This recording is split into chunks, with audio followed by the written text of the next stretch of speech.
ഞാനിപ്പോ വിളിക്കാവേ. ചേച്ചി. ഓ, എന്തിനാ ചേച്ചി ഇത്രയും ഭാരമൊക്കെ കൂടി ഒറ്റയ്ക്ക് എടുത്തോണ്ട് വരുന്നേ? ഇതിനങ്ങനെ പറയത്തക്ക ഭാരമൊന്നുമില്ല. പിന്നെ നനഞ്ഞതായതുകൊണ്ട് കുറച്ച് വെയിറ്റ് കൂടും. അത് പിന്നെ സ്വാഭാവികല്ലേ.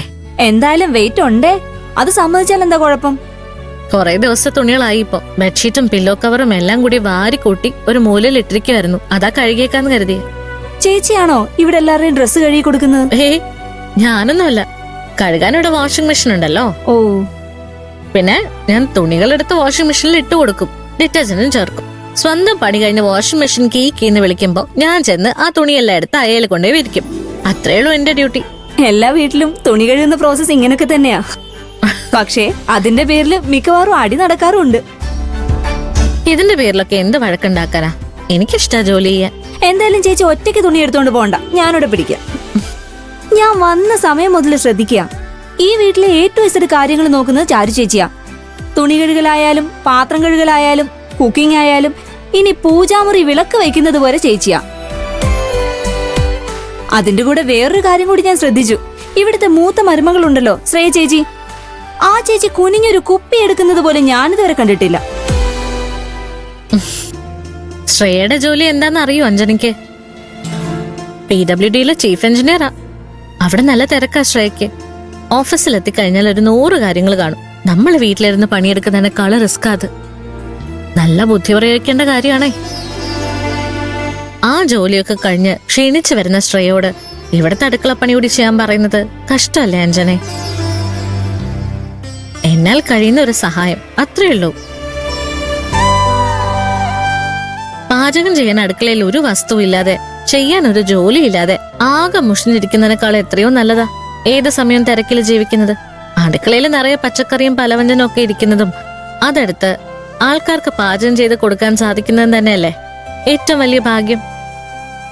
എന്നെ വെറുതെ ഒരിടത്തിരുത്താതെ ഏത് സമയം ജോലി ചെയ്യാനുള്ള ഭാഗ്യം തരണേന്നാ ഞാൻ ദൈവത്തോട് പ്രാർത്ഥിക്കാറ്.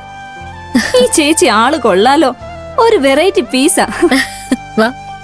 ഇതിന് നല്ല വെയിറ്റ് ഉണ്ടല്ലോ ചേച്ചി. സാരിക്കൊക്കെ ഇത്രയും നീളം വേണം തീരുമാനിച്ചവനെ ആദ്യം തല്ലണം. ശരിക്കും ഇതിന്റെ പാതി നീളത്തിന്റെ ആവശ്യമുള്ളൂ.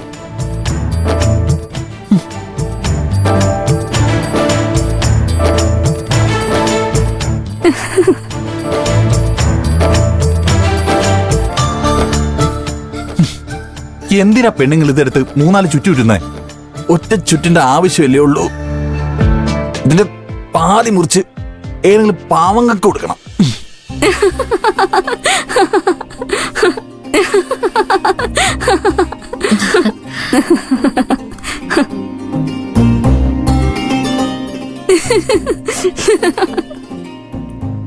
എന്തിനാ ചിരിക്കുന്നേ? ചിരിക്കാൻ വേണ്ടി ഇവിടെ ഒന്നും സംഭവിച്ചിട്ടില്ല. അഞ്ജന ചിരിച്ച വേറൊന്നും കൊണ്ടല്ല രവീന്ദ്രേട്ടാ.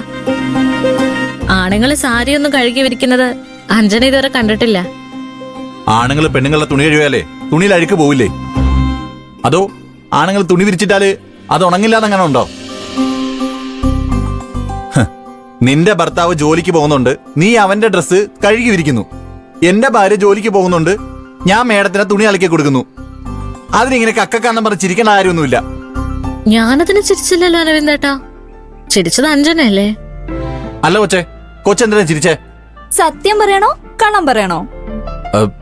മനസ്സിൽ തോന്നി എന്താന്ന് വെച്ചാ അതങ്ങ് പറഞ്ഞാ മതി, അല്ലാതെ കള്ളമൊന്നും പറയണ്ട. സത്യം പറഞ്ഞ ചേട്ടനെ എനിക്ക് വല്ലാണ്ടങ്ങ് ഇഷ്ടപ്പെട്ടു.